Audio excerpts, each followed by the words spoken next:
திருமணம் முடிஞ்ச சில மணி நேரத்திலேயே புதுமண தம்பதி சாலை விபத்துல சிக்கின சம்பவம் பரபரப்பை ஏற்படுத்தியிருக்கு.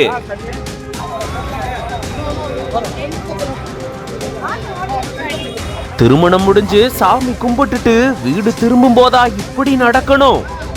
திருமணம் முடிஞ்ச கையோடையே விபத்துல சிக்கி படுகாயங்களோட மீட்கப்பட்டிருக்காங்க இந்த புதுமண தம்பதி.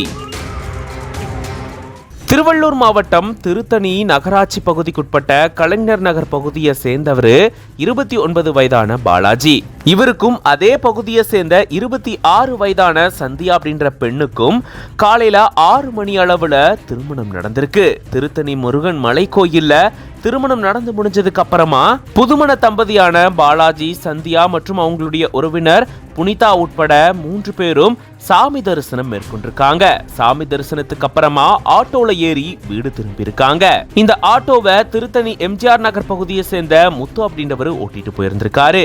மலை கோயில்ல இருந்து கீழே இறங்கும் மலைப்பாதையில ஆட்டோ வந்தப்போ காட்ரோடு பகுதியில கட்டுப்பாட்டை இழந்து ஆட்டோ விபத்துக்குள்ளாகி இருந்திருக்கு.